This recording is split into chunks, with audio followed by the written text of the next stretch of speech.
Petition क्या है और इमरान रियाज साहब को क्यों जो है वो रोका जा रहा है, वो अपना दीनी फ़राइज़ जो है वो क्यों नहीं अदा कर सकते? बहुत इमरान रियाज का नाम उन्होंने डाला हुआ है पीएनआई लिस्ट में।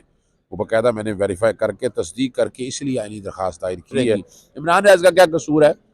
इतनी जबर और जिंदगी जिस तरह गुजार के आया, मैं नहीं वो जिक्र करना चाहता, कौम को खुद पता होना चाहिए। कोई नहीं है।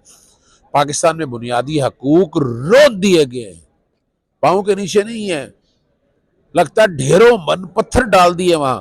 आप मेरा यूट्यूब चैनल देख रहे हैं नाज़रीन, इमरान रियाज खान को एक मरतबा फिर रोक दिया गया। इससे पहले उनके खिलाफ एफआईए में एक मुकदमा दर्ज किया गया था और अब उन्हें जो है वो बैरून मुल्क जाने से रोका गया है। वो उम्रा अदा करना चाहते हैं और हमारा उनके साथ जब इंटरव्यू हुआ था तो उसमें भी उन्होंने कहा था कि वो अपने वीलॉग का जो सिलसिला है वो अल्लाह के घर हाजिरी के बाद शुरू करेंगे। अब वो उम्रा करने जा रहे हैं लेकिन उनको रोक दिया गया और एडवोकेट अजहर सदीक साहब ने जो है वो उनकी जानिब से एक लाहौर हाई कोर्ट में दरख्वास्त दायर की है कि हुकूमत पाकिस्तान जो है वो उन्हें उम्रा की फ़राइज़ उम्रा अदायगी करने के लिए जो है वो रोक रही है। अजहर साहब, ये पिटीशन क्या है और इमरान रियाज साहब को क्यों जो है वो रोका जा रहा है, वो अपना दीनी फ़राइज़ जो है वो क्यों नहीं अदा कर सकते? बहुत शुक्रिया। देखिए, आपको तो पता है फसाइयत का दौर है, मुल्क जिस तरह से जिस हालात में चल रहा है वहाँ से नज़र आ रहा है कि यहाँ ईमानदारी की बात कोई नहीं है। पाकिस्तान में बुनियादी हकूक रोक दिए गए हैं, पाँव के नीचे नहीं है, लगता ढेरों मन पत्थर डाल दिए वहां कि आपकी शक्कत ही नहीं रहा है उठने की। इमरान रियाज का क्या कसूर है? इतनी जबर और जिंदगी जिस तरह गुजार के आया, मैं नहीं वो जिक्र करना चाहता, कौम को खुद पता होना चाहिए, ये कौम ने फैसला करना है। लेकिन एक आदमी हज करना चाहता है, किस कानून के तहत रोका जा सकता है? मैं 3 दिन से कोशिश कर रहा हूँ। मैंने वजारत दाखिला, पासपोर्ट कंट्रोल और एफआईए, मेरी पूरी टीमों ने कोशिश करके देख ली, वो नाम नहीं निकाल रहे। किस बुनियाद के ऊपर भाई? पहले तो बताया गया ईसीएल में नाम डाला है, फिर पासपोर्ट कंट्रोल लिस्ट में है, वो सारा चेक करवाया, फिर अल्टीमेटली वो एफआईए, और एफआईए का वो केस है कि जो पुलिस के बारे में कहा था मिलाइन कमान के हवाले से, वो केस आपने पिछले दिनों देखा, वो गालबन अक्टूबर में वो बाकायदा अदालत गए, जमानत कराई, जमानत कराने जमानत करवा और वहां कहा कि मटीरियल ही कुछ नहीं है। तो सिर्फ उस बुनियाद पर नाम तो नहीं डाला जा सकता ना, आप कैसे नाम डाल सकते हैं पीएनआई लिस्ट में? अब यही गुजारिश की गई है कि नाम निकाला जाए। एफआईए वाले को कहा है, वो नाम नहीं निकाल रहे और कोई वजह नहीं बता रहे। जब उनसे बोला कोई जस्टिफिकेशन दे दे, यानी ये जो इख्तियार है अब ये रेगुलेट होने वाला है, देखने वाला है कि जब दिल चाहे जिसका मर्जी इख्तियार डाल दिया पकड़ के। और ईसीएल वाले में तो तय ये हुआ है कि अगर आपने नाम डालना है तो बाकायदा काबीना बैठकर फैसला करती। यहाँ तो एक अफसर उठ के नाम डाल दिया।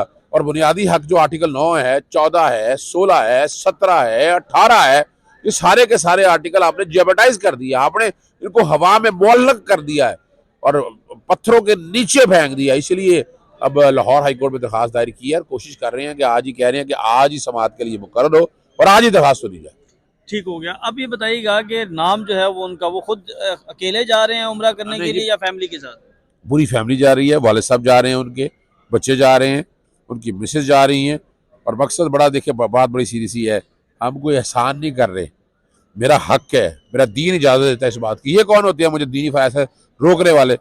इनके पास कहाँ इनके पास इख्तियार कहाँ से ये आ गया? और ये अब अदालतों को तय करना है कि अदालत इस मामले को कितना सीरियस लेती है। बड़ी ज्यादती हो रही है सारे मामले में। शाकिर साहब, मुझे ये बताएं, ये क्या इस मुल्क का नाम है इस्लामी जमहूरिया पाकिस्तान, जहाँ कौन सा इस्लामी है अभी? जमहूर नजर आ रहा है आपको यहाँ पर? यहाँ तो मार्शला से हटके पार्शला के दौर में जो आम आदमी की जिंदगी बच्चा नजर आ रहा है। हाँ, जमूरा बच्चा, वो यस याद आ गया, बिल्कुल सही, इशारों पे चलता है। अच्छा, नवाज शरीफ की बात तो नहीं कर रहे कहीं? नहीं, ये जमूरे बच्चे की बात कर। मतलब जमूरा बच्चा तो वही है, और कौन सा है भाई? अच्छा, इशारों पे चलने वाले और कौन है? ये बताइएगा आजर साहब कि आप बता रहे हैं वो अपनी फैमिली के साथ जा रहे हैं, तो क्या फैमिली के अरकान के नाम भी जो है वो स्टॉप लिस्ट, वॉच लिस्ट में डाले हुए हैं? नहीं, वो मैंने चेक करवा लिया, उनके नाम नहीं है। इमरान रियाज का नाम उन्होंने डाला हुआ है पीएनआई लिस्ट में, वो बाकायदा मैंने वेरीफाई करके तस्दीक करके इसलिए आईनी दरखास्त दायर की है। और गुजारिश यही कर रहे हैं कि आज ही इस केस की समाअत हो और आज ही केस लगाया जाए। आप इमरान रियाज साहब को गुज़िश्ता दिनों मिल के भी आए हैं, तो क्या उनका क्या कहना है, क्या डर है जिसकी वजह से इमरान रियाज को जो है वो बैरून मुल्क नहीं जाने दिया जा बात रहा ये है, ये जुबान है, यानी मेरे से क्या लग रहा था? मैं बोलता ही तो हूँ ना यार, मैं अदालतों में आता हूँ तो क्या मैं चुप करके बैठ जाऊँ यार? ये क्या, मेरी बात सुने, क्या आप पत्थरों के ज़माने में रह रहे हैं? इमरान रियाज एक बोल रहा है, वो उसका अपना, या तो उसको रोक देना, आप कानून बनाए, कानून के तहत रोक दे। जब आईन इजाज़त देता है, आर्टिकल 19 से इजाज़त देता है, तो आप कौन होते हैं रोकने वाले? तो इसलिए ये जो तरीक़ाकार है, ये किसी तरह भी आईन और कानून में गुंजाइश नहीं है। और अब जो है ना, हम अदालतों से कहेंगे कि नहीं, बहुत हो गया है, बहुत हो गया है। आज़ादी हज़ारा राय पे जो पाबंदियाँ लगा दी हैं, Pakistan committee to protect journalist भी, अभी तो ये मामला नहीं उठाया मैंने। अगर मैं कमेटी टू प्रोटेक्ट जर्नलिस्ट पे ये मामला उठा दूँ तो कितनी शर्मिंदगी होगी पाकिस्तानी को। तो इसलिए पाकिस्तान की हुकूमत और बाकी सब लोगों को होश के नाखिल लेने हैं।